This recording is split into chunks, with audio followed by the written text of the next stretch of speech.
Drum for the Song podcast. Hello, everybody. This is another episode of Drum for the Song podcast. I am your host, Dane Campbell. I'm very honored to introduce you to today's guest. It's the wonderful, amazing, talented Slim Jim Phantom. How's it going? It's going great, buddy. How about you? Yeah, not so bad. I'm a lot better now. You know, chatting to you today. It's been a fairly uneventful day. So thanks so much for making it great. Obviously, you're in LA. I'm in rainy Wales, so it's almost my bedtime here. And so it must be nice living it up in LA. And you've been there for too, no problem. yeah, I'm sure you can.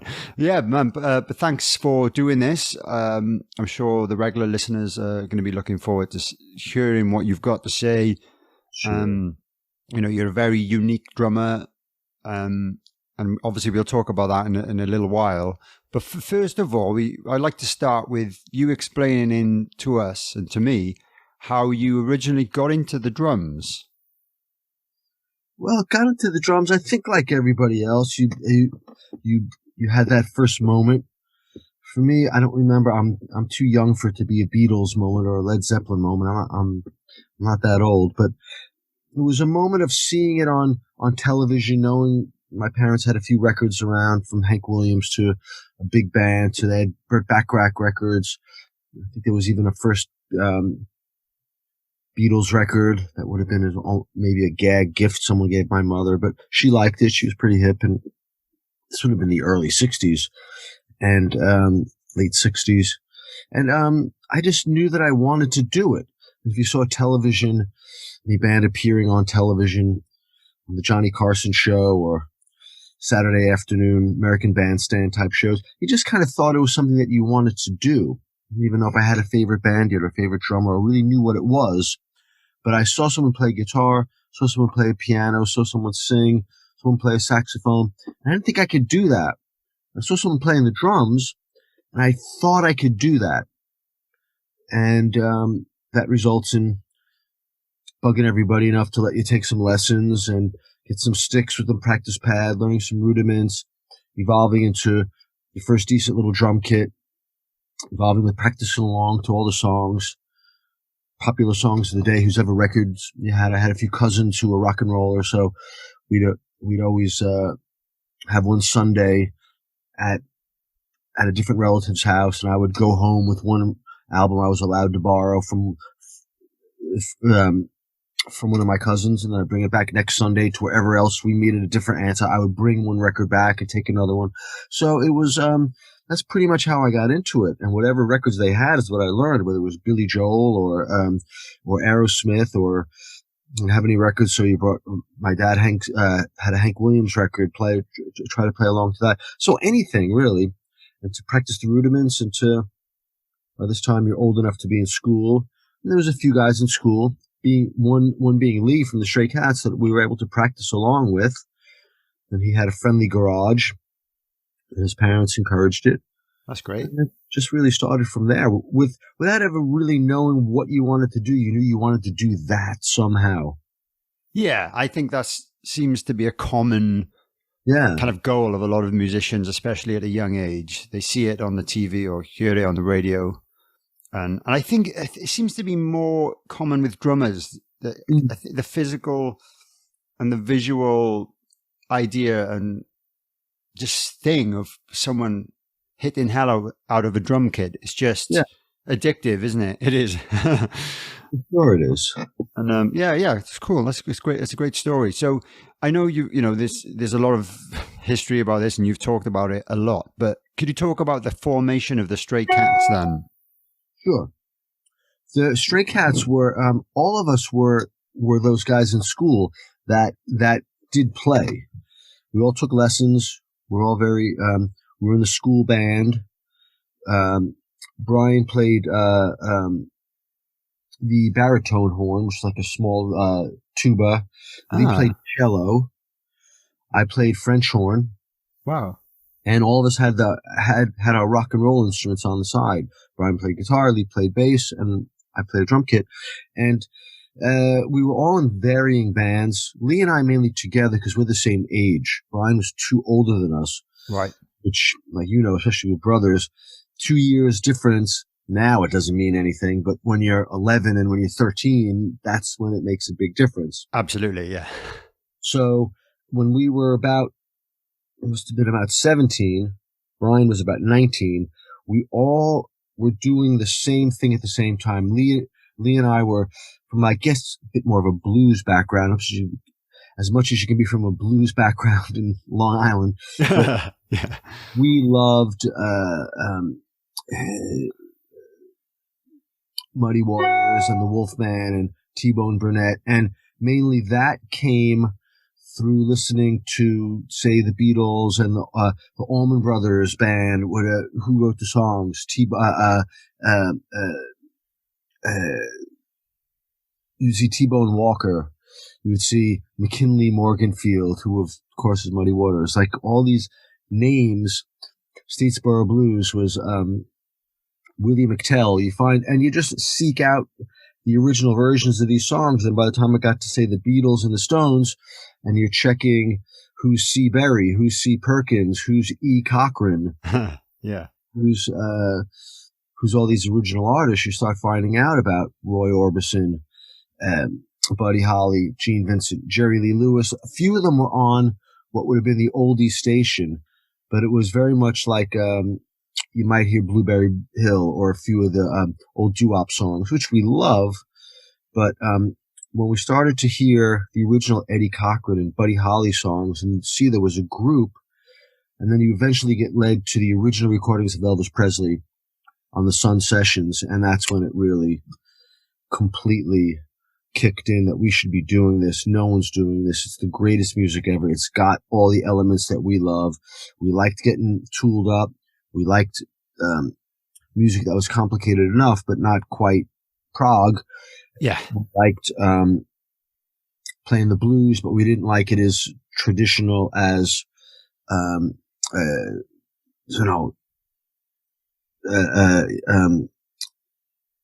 something like a B.B. King. We wanted to be more rock and roll than that. Yeah. So rockabilly became the perfect foil for all the things that we wanted. It rocked hard, but it had a swing because we all had studied jazz. It had a rock. It had a swing. You had to be pretty good to play, and it was different. And you got to dress up along with it. Like we cut all our hair off, had big hair cuffs, bowling shirts, pink pants, blue suede shoes, the whole thing. This would have been 1979 on Long Island.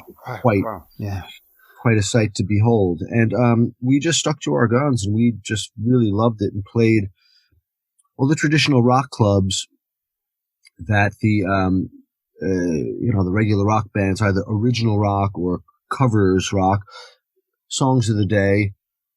So imagine whatever 1978, 79 on Long Island, it would have been Leonard Skinner, the Black Sabbath, Led Zeppelin, Peter Frampton, Doobie Brothers, Allman Brothers, all that kind of 70s guitar-driven rock, Clapton. Yeah.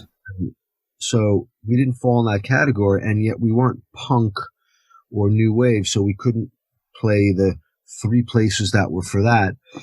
We were a completely different thing. So we wound up making our own scene, playing what we would call old man bars. You guys would call them pubs kind of thing, that they didn't usually have live music.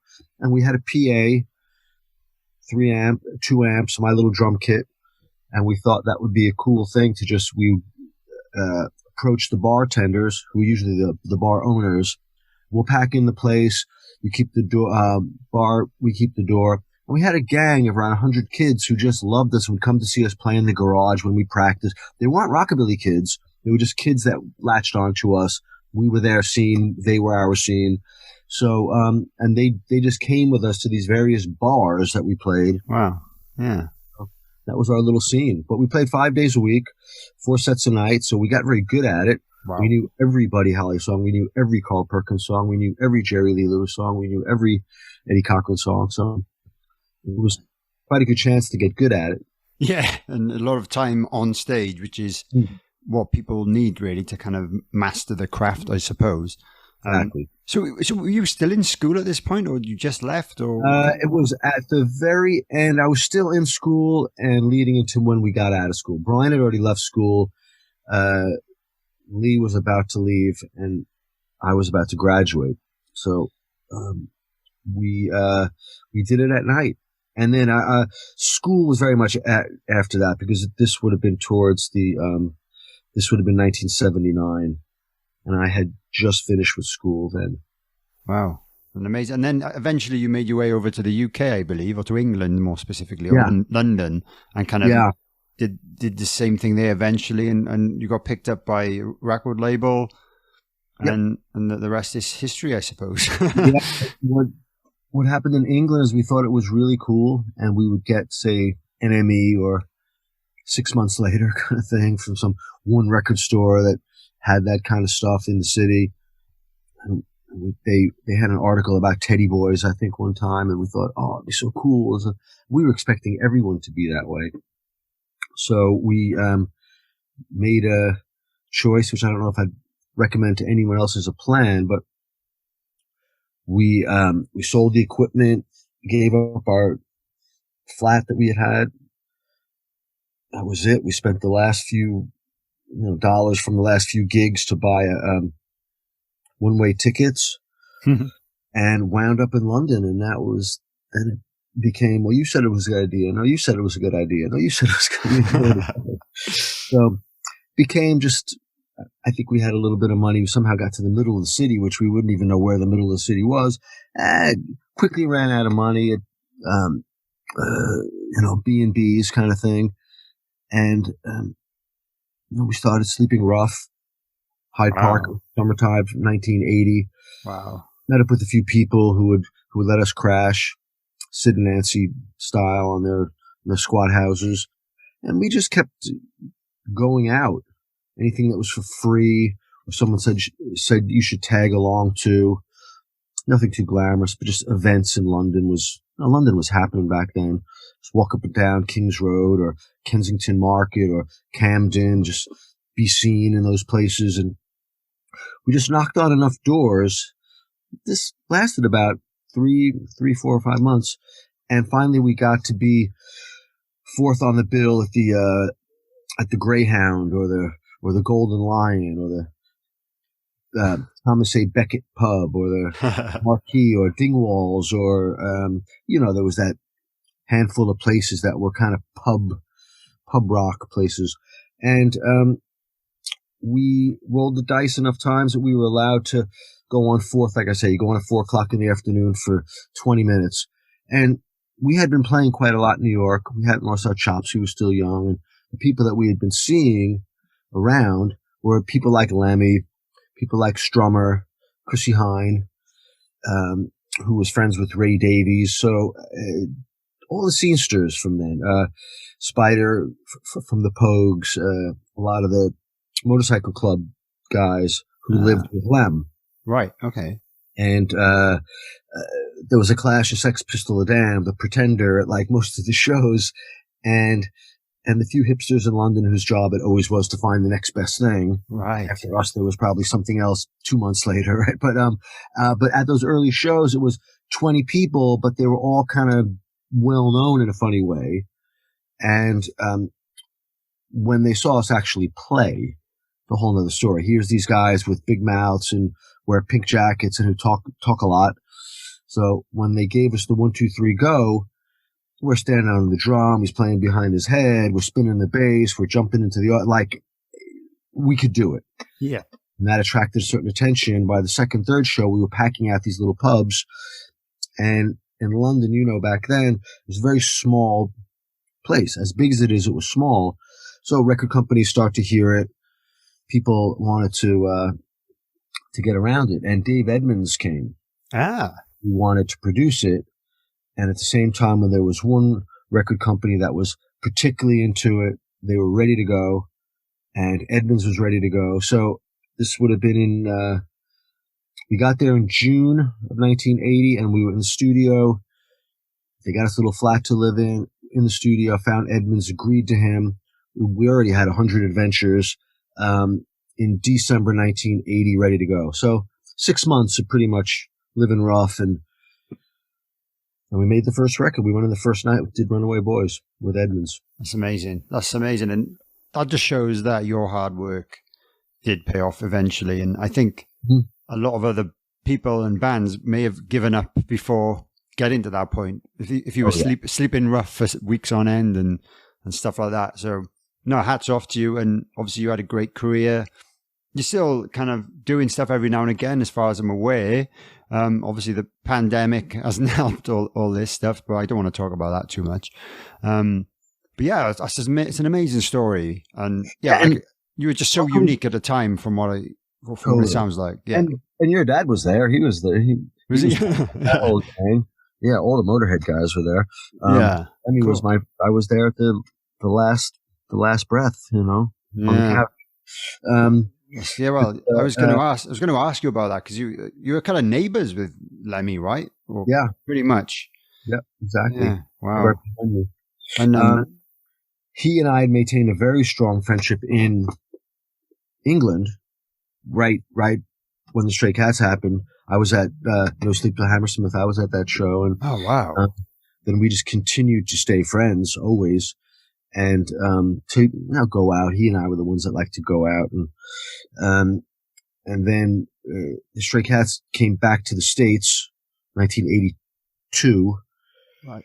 So then I would see him when I went to LA, or when he came, when I would go to London, or when he would come to LA, and then he moved to LA, and I think the late part of the 80s or the early part of the 90s. Yeah, and just where he happened to move was right behind where I lived, where I'd already lived for 10 years. That's amazing. And, so that just increased our friendship right there. But so we spent a lot of time together. We played some shows. We made those couple of HeadCat albums. Yeah. Had a very special friendship. Yeah. Well, it's obviously everyone is still, it's been over 5 years now, and everyone's still so just misses him so much. Everyone in the industry and the fans, and exactly. We've lost a few others this year, unfortunately, as well. But I think in the rock world, at least, I think very few people are ever going to be missed as much as Lemmy. And obviously, you were actually very good friends with him. It must be even worse for people like you that actually had close friendships with him. So yeah, I'm sorry, sorry, man. But you have to. He had a good run. Yeah, he did have a good run. And so for people who don't know about HeadCat, so that was kind of I suppose, would you call it a side project? For both of you, I suppose. It turned into a side project. It turned into Danny, Harvey, and myself we got a job to produce an Elvis tribute record. Right. For a label. And so we gathered up a few friends of ours to each do an Elvis track. A couple and Danny did as an instrumental. It was basically just make a record that's a tribute to Elvis and find a few friends on it. And since I'd known Lem for so long, and I knew Lem was really at heart a rockabilly. His favorite was Buddy Holly and Little Richard, and he loved it. So, and I knew how he felt about Elvis. So I organized a session that would be Lem, Danny, who did the record with me, and Johnny Ramone, who was my other dearest friend, who was an Elvis fan as well. He'd already retired, John. I think the Ramones did their farewell Adios Amigos gig a few years before that. And John he was retired. He was just retired. Yeah. He went by his pool. He went to restaurants. He had nothing to do with it. And I asked him to do it. He had known Lemmy, so we went and did one track. We did "Good Rockin' Tonight." Ah, cool. From the Sun Sessions, and of course we did it in like one take. And John said, "Okay, I'm finished now," and he just left. Okay. He borrowed the guitar and he left. He was done. And that was that. We had an 8-hour session or whatever, and we used half an hour of it. So Lem said, what about Trying to Get to You? Do you know that one? What about Stuck on You? What about Heartbreak Hotel, and yeah, we know those ones. I know that one. So we just continued to use the rest of the session. We got 2 done. You know how it is with Lem. We hung around a lot. Somebody played pool. Someone got pizza. Someone found a Pac-Man machine. So we had such a good time. We said, why don't we come back tomorrow? We asked the guy from the studio. We booked tomorrow. No, we're free tomorrow. So we went back in, and we just did this enough times till we had an album. So we turned in the Elvis tribute record that was done, because I think John and Lem were the last thing that we had done on that.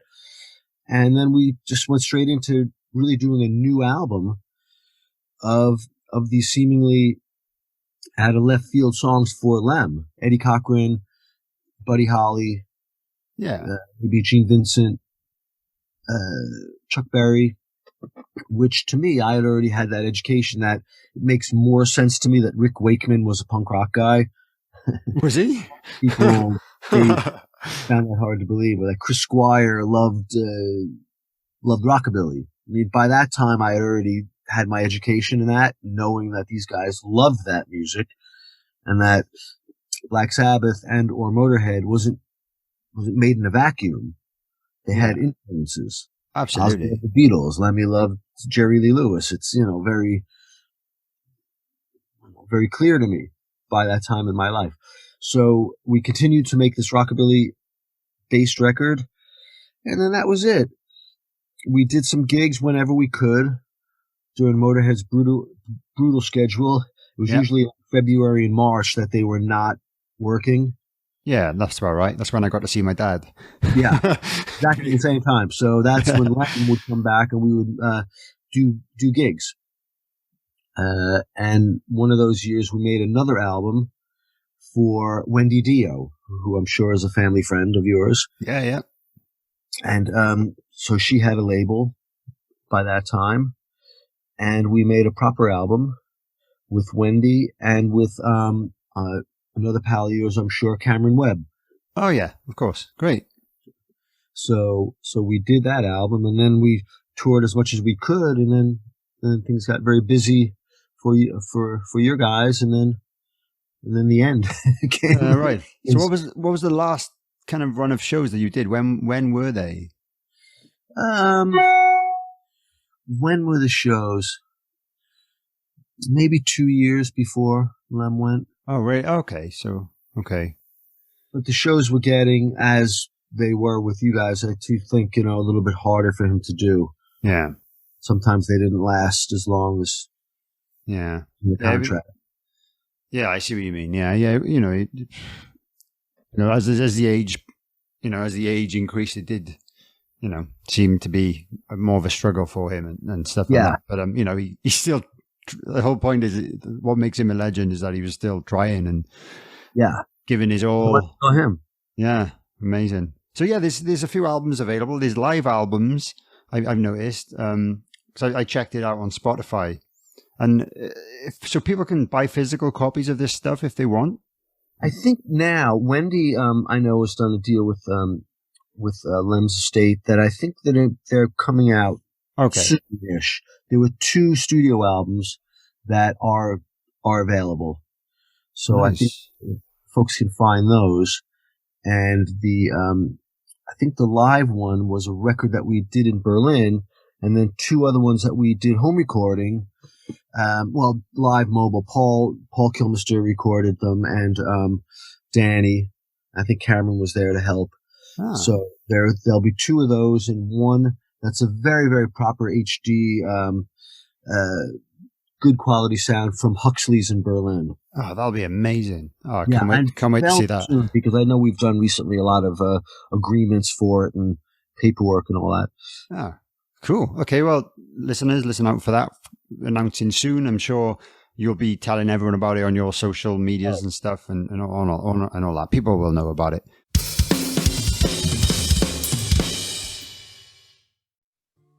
Hi, I hope you're enjoying this episode of Drum for the Song.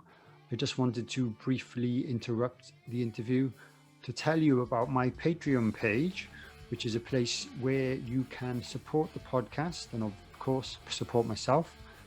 you can sign up to one of the 3 tiers on there. There's one that's £3 a month, one that is £5 a month, and one that is £10 a month. There are loads and loads of exclusive benefits to signing up, including bonus episodes, merch discounts, Christmas card for myself. If you sign up to the top tier, I'll send you a pair of my drumsticks. Loads of other stuff. So go check it out. It's patreon.com/drum for the song. And another way you could support me if you're interested, if you're not bothered about the Patreon thing, if you go to my official website, drumforthesong.com, you can send a donation via PayPal. So thanks for watching this and enjoy the rest of the show. Drum for the Song podcast. One thing though I haven't addressed yet for anyone who hasn't seen you play is the kind of standing up thing. So Jim plays drums standing up in quite a unique way. So what obviously I assume when you learned sitting down on like a more conventional kit. So what kind of changed? What made you change to the standing up style? Was it? Well, that had to do with the Stray Cats because we had all studied properly, and still now, if I'm doing a session or if no one's looking, play. And there was a Stray Cats. We had really had a concept that we wanted to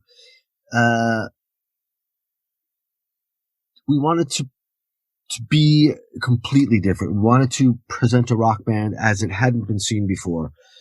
And we saw some old photographs, which I found out later that it was purely for photographs, that the Blue Caps would stand up. Gene Vincent and the Blue Caps, that Dickie Harrell, his drummer, would stand and do the show or do some songs, do a song. But what we wanted to do was take the whole idea of a conventional rock band and throw it out the window and move the drums to the front of the stage. Because even in bands where there was the leader was a drummer, was maybe off to the side or maybe slightly behind, even Buddy Rich or like a big band orchestra, they were still behind and slightly towards and even when they were in the middle, towards the front, there was usually something in front of them or around them. There wasn't a traditional rock band setup where the drums were across the front. No, I imagine there wasn't. That we had seen before. Yeah. There's archaeological evidence, and someone could prove me wrong at this point. The last 40 years, it's been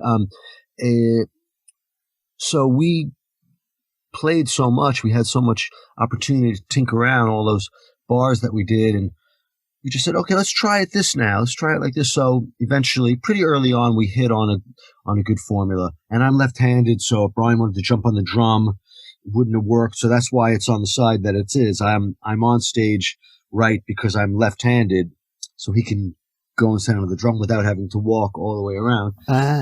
So a few of the things worked out from a necessity, and some of that we just wanted to be completely different. We didn't want to be able to be compared to any other traditional rock group. So you had to learn how to play standing up, and we took to it very quickly. You have to sacrifice being able to your hi-hat, but besides that, you can pretty much do anything.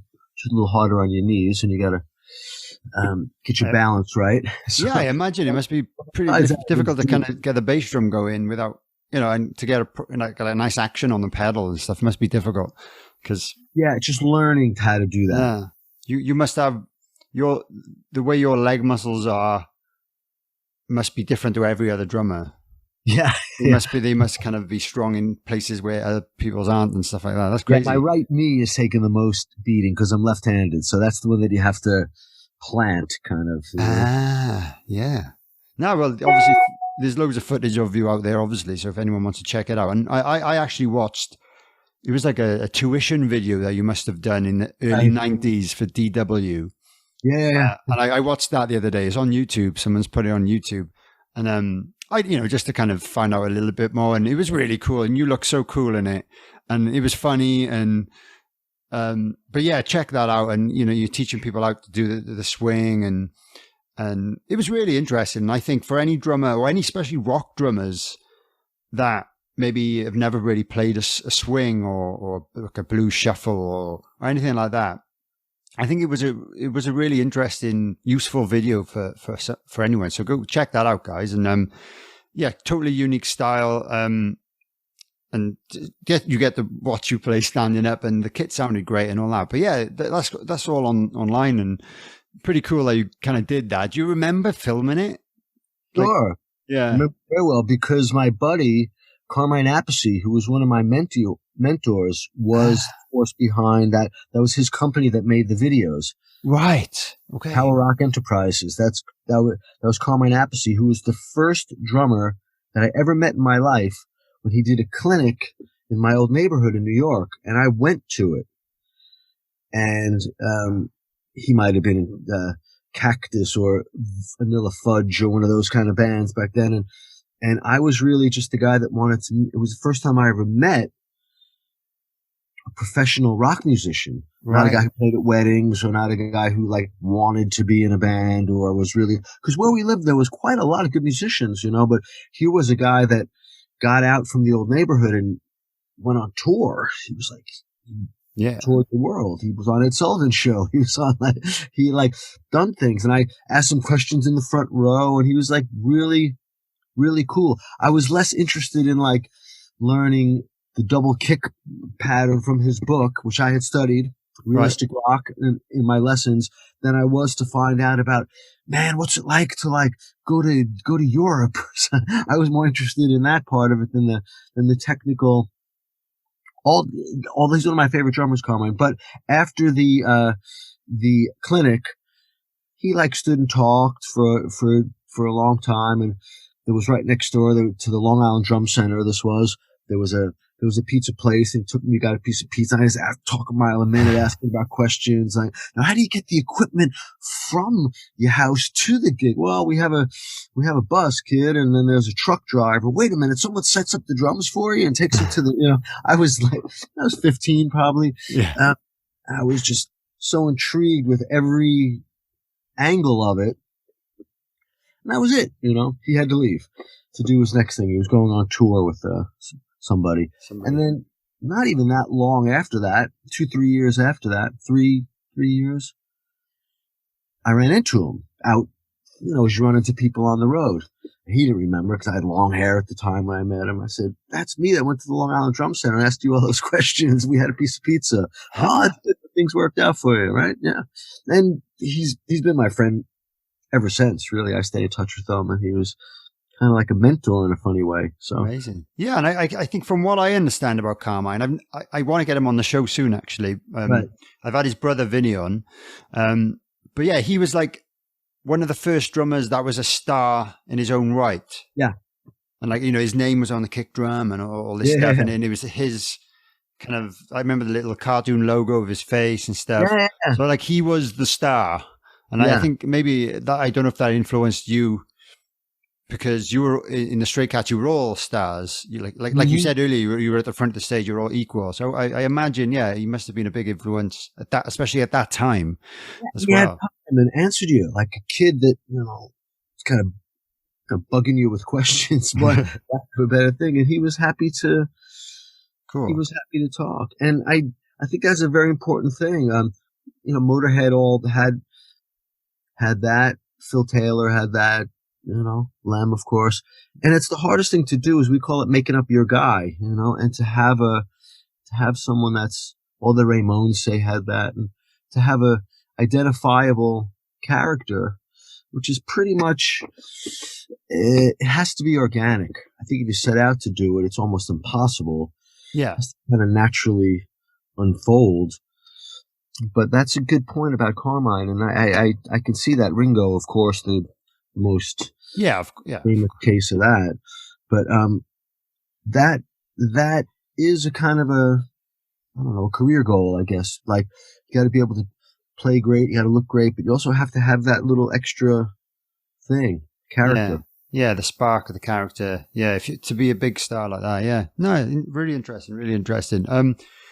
If you don't mind, I've got a Patreon page, which I know you have as well. So I was going to plug that for you. Sure. You've got it's a Patreon only podcast, from what I understand. Yes. So anyone who wants to check that out, can check yours out and sign up and listen to your podcast, which sounds interesting. And we do a lot of good stuff on Patreon. We do a podcast, a couple times a month, and I go into my real deep bin of photographs. So they're not the photographs that everyone knows and sees on Instagram or Twitter. Patreon, we have a nice relationship with our Patreon people. It's very exclusive. So yeah, it's likewise with mine. It's really great to actually get to know them and stuff like that. So, but one of the perks of mine is that they get to ask you, my guest, questions. So I've got a few questions, if you don't mind. Well, one of them was from Yari in Finland. He said, "How did you meet Lemmy?" You've already kind of discussed that, so sorry, Yari. Cool. You met him at a pub in London, probably. One off Paul Hutchins. Do you actually like cats? Yes, I have 5 cats. All rescued ones. We live in the city, but a little bit isolated. LA could be right smack in the middle of the city, but have a little bit of woods around your house, but you're right smack in the middle. And they go and they hunt and they climb trees and they bring me back little gifts all the time. Amazing. That's good to hear. It was kind of a joke question, I think, from what he sounded, but that's good. It's good to know. That's amazing. I like cats as well. And his next question: has playing standing up for all these years helped avoid some of the back injuries or complaints that many drummers suffer? Do you think? Maybe you got to avoid a few back issues from leaning over in your neck, but for those ones that you saved, you definitely got ones that affected your knees more. Yeah. No, that makes sense. Yeah, obviously we mentioned that earlier. But yeah, it is certainly interesting. I've suffered with shoulder and neck problems and stuff. So. Yeah. But no, it's a cool one. No one gets out unscathed. Yeah, exactly. And I've got another one. I'm cheating here. He's not one of my patrons, but he's literally the local rockabilly hero in South Wales where I live. His name is James Oliver. He's got a band called the James Oliver Band. And I mentioned to him the other day that I was speaking to you, and he was pretty excited. He's a big fan of. Well, he's obviously a huge fan of rockabilly. So he wants to know who your favorite rockabilly drummers are or were. My favorite rockabilly drummers, one I just saw not that recently, not too far in the past, Dickie Harrell, who played with Gene Vincent and the Blue Caps. That's him on Bebop-A-Lula. And I went to his home. He lives in Norfolk, Virginia. And I make pilgrimages and I go out and see these guys.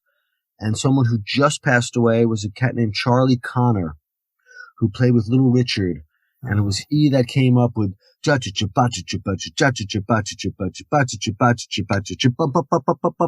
keep on knocking, but you can't come in, who famously John Bonham co-opted into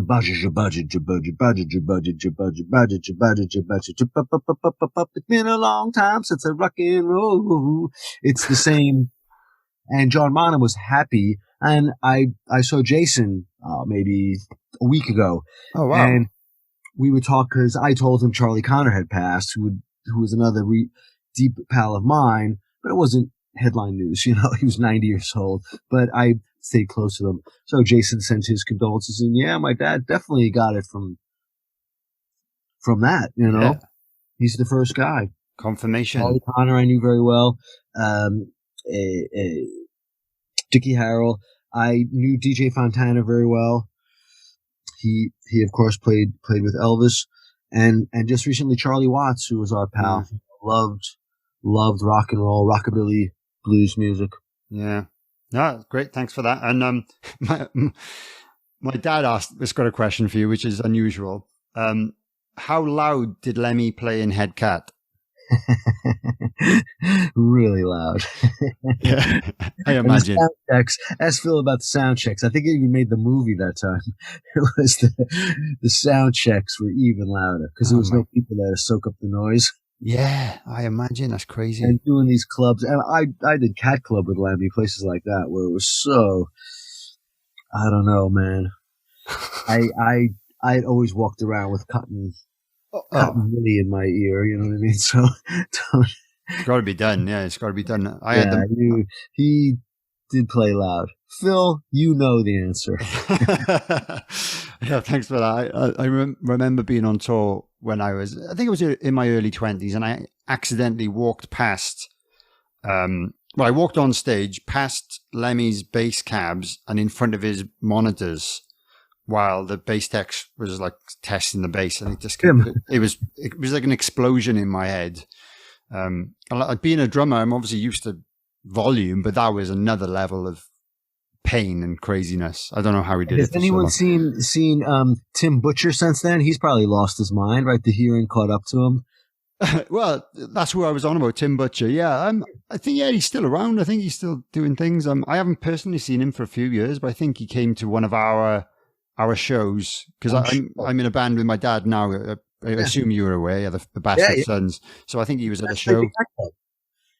Yeah, we actually played. Well, it was me and my brothers played the Cat Club. Yeah. I don't know, I think we played a few songs warming up for someone else years ago when we were visiting. So yeah, that was cool, man. So thanks for allowing us to do that. But yeah, that was a good experience actually. Yeah. I never managed to get the tour of the US or anything like that. Hopefully one day we can, but that was my small taster of playing in the US. But that's awesome, man. So obviously we've talked about Lem. Have you got any really favorite memories of Lemmy? Oh, just the kind of, I guess, the more mundane ones, trying to get him rallied while the car was double parked and he's, watching TV or like couldn't find one of his boots or something. And, dude, we're double parked on a major street. We got to drive to San Francisco right now. And it's, those kind of ones, and just really the quiet moments of he and I in the back of the tour bus. I think maybe you guys were in Germany or, can't remember if it was with Motorhead or maybe he and my own. We had the back lounge of a bus. We just went through, Beatles' first album to last album. We started with Please Please Me and went all the way to, Abbey Road, whatever you like, A to Z. Just those kind of quiet moments. He and I just alone in the car, doing Fleetwood Mac. You take Christine's harmony part, and I'll take just singing along the radio and sitting in dressing rooms. Really, that's really the most. And of course, the shows and the moments that were more well publicized, but just the the quieter moments I remember. Yeah. Well, never quiet, but the less known moments. Yeah, just the chilling out, hanging out together kind of moments, and that's great to hear. And I think my dad feels the same. Really, I think sure. So many hours on tour buses together, so exactly right. Very lucky. So with regards to, we normally talk a little bit about your equipment, your gear that you're currently using. Sure. So what brands are you using at the moment? I've pretty much for the longest time used Gretsch. Fred Gretsch is my friend, and all of my endorsements I had to find them. They were in like deep storage, typewritten paper with the sign at the bottom. My drum one's signed by Fred Gretsch. My sticks are signed by Vic Firth, and my endorsement for my cymbals are signed by Avitas Zildjian, Armin Zildjian. And I've been around a long time with that, and found my 3 brands and had lifetime endorsement deals with the 3. Yeah. And then I always asked him, okay, I've used DW pedal because John Good's my friend and Fred didn't care. Fred Gretsch didn't care. So my one deal is for DW pedals, Gretsch drums, Zildjian cymbals, Vic Firth sticks. Awesome. Yeah, that's good. I like it when I hear drummers kind of just stick, because there's so many drummers that just change every year, and I don't understand that. It's just like you're chasing the best deal or whatever's free, and I'm like, well, just use what you like. If you can get a deal with a company, great. And once you find what you like, why do you need to change? Completely. Yeah, that's great. And one thing I did see you mention is that, I don't know if you still do it, when you used to kind of jump up and down on your bass drum, you still have to like reinforce it, right? Yeah, that's still done. Yeah, it's still done. It's I use with the Stray Cats. We have a little brace inside of there. Yeah, yeah, because you don't want to be jumping up and down on your kind of thin maple shelled bass drum or whatever you've got.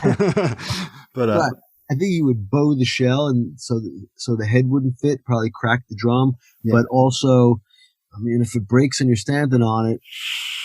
Yeah, I see your chin and your face going right into the ride cymbal. So yeah, don't try this at home, folks, unless you've got exactly Jim's old drum kits. But no, that's cool, man. What else was I was going to ask you about, really? Just very briefly then. So very important in your playing is the shuffle. So what for someone who's never played a shuffle before, and they need what kind of techniques do they need? Is there any particular stick techniques that you use to kind of achieve that? Is the finger technique? For shuffle is for sure you can't hold the stick like grim death. You can't hold on to it like you got to have a lot of room. Yeah, a lot of room, and I think you're almost holding the stick with just your thumb and your forefinger, and it lays in your palm, and you need your other three, your middle finger, your ring finger, and your pinky to kind of create the bounce enough to play the shuffle.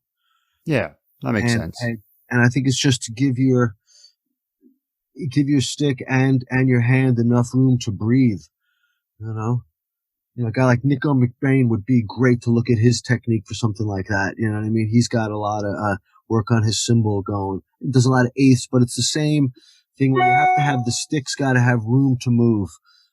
Yeah, I agree with that totally. Yeah, no, that's really good advice. So I think a lot of people are guilty of holding the sticks too tight, and I think that's what can create, I guess, more chance of getting blisters that way and things like that. So I think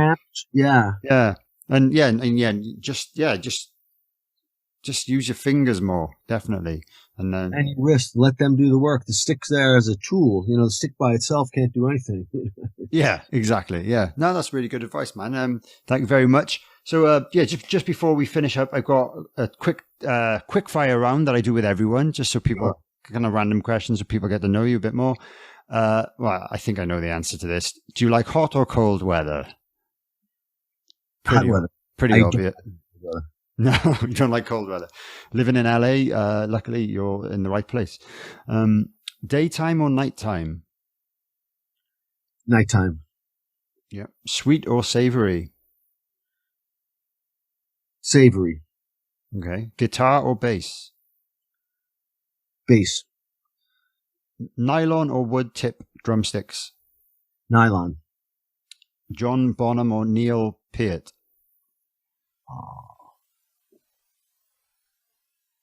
Sorry to ask this one.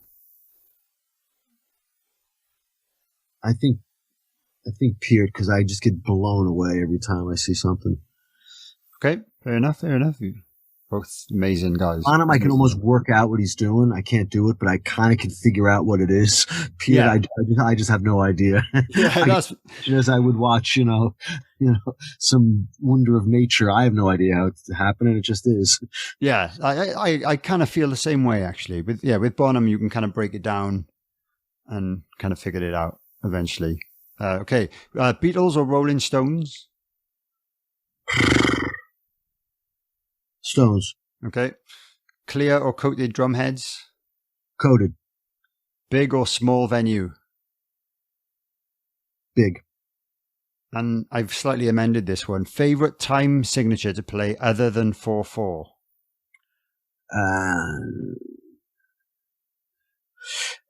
5 or 7. 5, I think is good. Cool. Yeah, 5 is good. Oh, nice. That's a good one. Yeah, that's nice.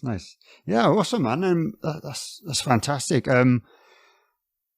Thanks for doing this. Really, I can't wait to get it out and for people to hear it. It's a pleasure to meet you. Hopefully, we'll get to meet in person one day. Yeah. We'll let you know if we ever come across.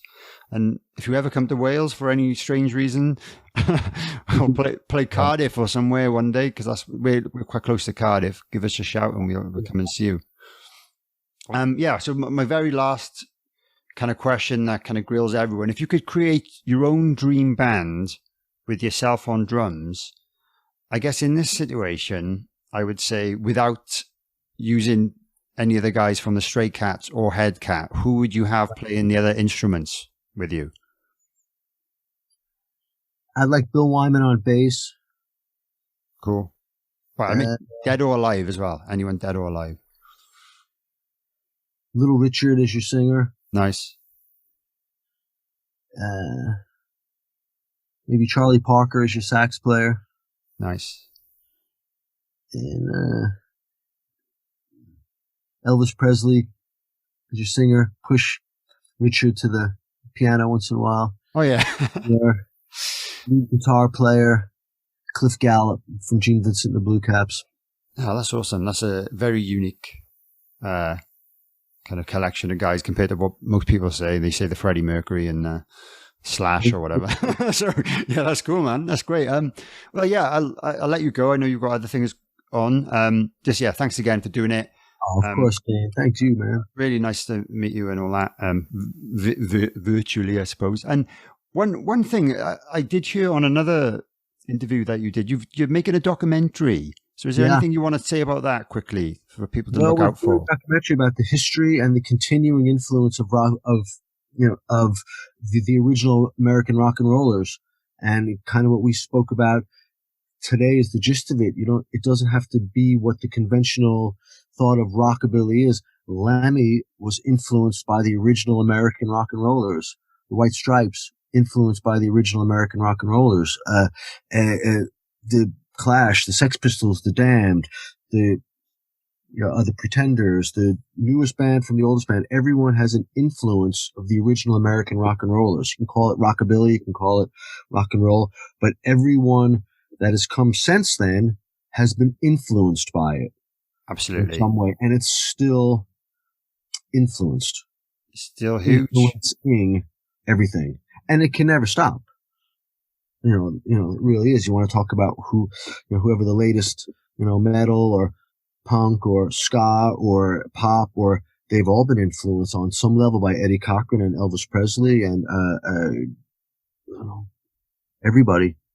So yeah, so we'll on the most likely, which is also the same as the most unlikely people to share these feelings that I've had, and we've gone all over the world to do it. We've got over 40 interviews. We're close to being done. It's going to be a few big surprises. Nice. Okay, so we'll look out for that in the future. I'm definitely going to make sure I watch that and learn more, because it's a style. I've played in a lot of blues bands, so there's certain songs that we've kind of done. Some of those kind of interlinked a little bit, but the kind of old school stuff is a lot that I don't know about, and I do need to go and check out. And I know the names more than the music. Sure. You know what I mean? The names are familiar, but the music, I don't know as much. But yeah, thanks. And I'm going to check out more of your stuff.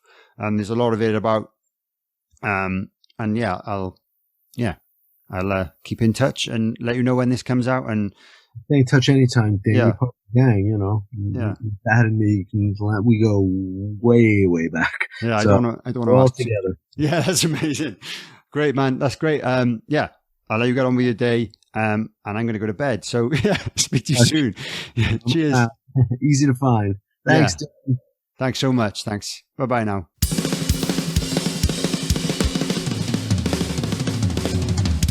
Drum for the Song podcast. Thanks for listening to this episode of Drum for the Song podcast. If you've enjoyed this, please consider liking the video and subscribing if you're watching on YouTube, or subscribe and follow wherever you get your podcasts. If you could leave me a review or comment, that would be fantastic too, as it helps other people discover this show. Please also consider sharing this with any family members or friends who might enjoy the content. You can also follow me on social media at Dane_drums or at Drum for the Song, or search for Drum for the Song on Facebook to follow the page and join the official Facebook group. If you'd like to support the podcast, you could purchase some merchandise from drumforthesong.com, or consider supporting me via Patreon from just £3 per month for additional exclusive content like bonus episodes, video calls with myself, competitions, discounts, and much more. Any additional support is always greatly appreciated, but I would like to give extra special thanks to my top tier Groove Master patrons, whose names are listed in the description below. My name is Dane Campbell, and thanks so much for watching or listening this far. If you're a drummer, don't forget to drum for the song.